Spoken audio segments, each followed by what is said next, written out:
코로나 영년 첫 번째 해가 지나갔죠. 그리고 이제 세계 각국의 경제 성적표가 다 나오기 시작했습니다. 세계 선진국들의 대부분이 다 마이너스 성장을 기록을 했습니다. 그런데 유일하게 아주 강한 성장세를 보이고 있는 국가가 있죠. 어느 나라죠? 중국입니다. 중국이 세계 주요 국가 중에서는 유일하게 강한 성장을 기록한 그런 국가가 됐습니다.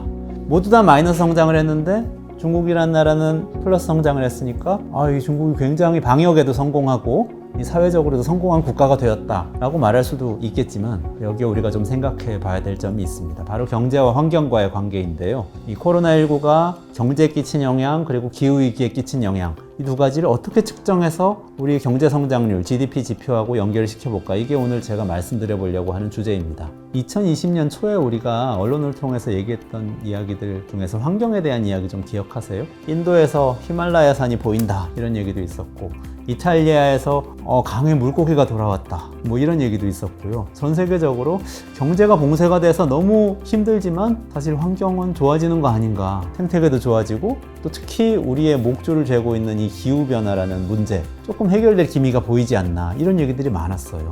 1년이 다 지나고 있으니까 한번 좀 결산을 해볼 필요가 있겠는데요. 실제로 코로나19 때문에 많은 국가의 경제가 마이너스 성장을 기록하면서 사람들이 일자리도 잃어버리고 사업도 잘 안 되고 하는 문제가 생겼지만 실제로 연초부터 탄소 배출량을 계산을 해보니까 굉장히 많이 줄었다. 20세기 이후에 탄소 배출량이 가장 빠르게 낮아졌던 때가 2차 세계대전 때거든요. 그때도 경제가 굉장히 어려웠기 때문에 그랬던 거죠. 근데 그때 비해서 2배나 줄어들었어요. 그때 감소했던 양이 2배. 사실 2차 세계대전보다도 훨씬 더 큰 기후변화 임팩트를 코로나19가 사실 가져다 준 거죠. 탄소 배출량이 늘어나면 늘어날수록 지구온난화가 일어나고 지구의 온도가 점점점 평균 기온이 높아져서 나중에는 지구가 우리 후세대가 살 수 없는 곳이 돼버린다. 이게 기후위기의 본질이잖아요. 어쩌면은 탄소 배출량을 줄여서 기후위기를 막을 수도 있겠다. 이게 이제 우리가 가져볼 수 있는 희망이 된 게 아닌가 하는 생각이 듭니다. 그런데 여기서 GDP라는 경제 지표, 그리고 경제가 가라앉는다, 경제가 성장한다 라는 것의 의미에 대해서 좀 다시 생각해 봐야 된다고 제가 생각이 들었던 것은 바로 이 숫자 때문이에요. 중국이 세계 주요국 중에서 유일하게 GDP가 성장을 했는데요. 근데 또 세계 주요국 중에서 유일하게 탄소 배출량이 크게 늘었습니다. 그러니까 세계 대부분 국가들이 경제 봉쇄로 생산 활동이 줄어들면서 사실은 탄소 배출을 많이 하는 활동들을 줄인 거예요. 자동차도 덜 다니고 공장도 덜 돌아가고 전기도 덜 쓰고 뭐 이렇게 된 거죠. 그런데 중국은 경제가 성장을 하니까 자동차도 더 타고 에너지도 더 쓰고 이렇게 된 거예요. 그러니까 탄소 배출량은 오히려 늘죠. 근데 이게 맞는 건가요? 만약에 GDP, 경제 성장률이라는 지표가 우리의 삶의 질이나 우리 미래 세대의 삶의 질, 우리 사회의 발전 정도를 보여주는 그런 지표라면 이런 기후위기에 대한 지표도 같이 포함이 돼야죠. 환경을 망치면서 경제를 성장하고 탄소를 배출하면서 자동차를 굴린다면 자동차를 굴리면서 얻게 되는 그 편익은, 그 혜택은 뭐 경제에 도움이 되는 거라고 볼 수 있지만 자동차가 배출하는 탄소는 경제에 마이너스가 되는 것으로도 계산을 해야죠. 결과적으로는 그게 우리 경제를 파괴를 할 테니까. 그럼 이게 총체적으로 계산이 돼야 되는데 GDP는 그 점을 빼놓고 있는 거죠. 실제로 산출물이 만들어지면서 발생하는 시장 가치는 측정을 하지만 만들어지는 과정에서 파괴하는 것들에 대해서 GDP는 생각하지 않아요.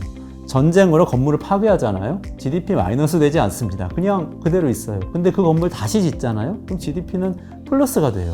쓰나미가 오고 이 원전 사고가 나서 도로가 폭파되고 마을이 부서져도 GDP는 마이너스가 되진 않아요. 그 사실만으로는. 그렇지만 그걸 재건하기 위해서 막 건설 공사를 하면 GDP가 올라갑니다. 환경이 망가져도 GDP는 마이너스가 되지 않지만 환경을 파괴하면서 하는 여러 가지 행위들은 플러스로 기록이 되는 거죠. 이런 모순들이 있기 때문에 GDP가 당장 눈앞에 보이는 경제 활동만을 단기적으로 측정하는 때는 유용할 수 있지만 그 과정에서 생기는 여러 가지 문제들이 나중에 우리에게 끼치게 될 부정적 영향에 대해서는 측정을 하지 않습니다. 이런 한계가 있기 때문에 조금 더 깊이 들어가서 말씀을 드리자면 GDP는 사회적 성과에 대한 반영을 하지 못한다라고 이야기할 수 있어요. 경제적인 산출물에 대해서는 반영을 하지만 사회적 성과는 반영하지 못하고 특히 당장 눈앞에 생기는 이 생산물은 측정을 하지만 나중에 생기게 될 부정적인 마이너스 효과에 대해서는 측정을 하지 않는다는 그런 단점이 있어서 GDP를 높이기 위해서 경제를 성장시키기 위해서만 달려가다 보면 미래를 파괴할 수도 있는 이런 이 우려를 낳게 됩니다. 그래서 오늘은 우리가 이 환경과 경제 사이에 충돌하는 지점을 이 말씀을 드리면서 GDP가 경제만 측정을 하고 환경적인 부분을 측정하지 못하는 데 있어서 생기는 문제점을 좀 설명을 드렸어요. 앞으로 만약에 우리가 지속 가능한 이 사회를 만들려고 한다면 이런 환경적인 부정적 영향도 또는 다른 부정적 영향도 미래에 생길지 모르는 부정적 영향도 GDP에 산입해서 측정할 수 있게 만들어야 이 지표를 목표로 해서 정책을 수립하고 사회를 운영해 나가도 미래가 파괴되지 않고 현재 삶의 질이 좋아질 수 있는 그런 지표로 기능할 수 있을 것이라고 생각합니다.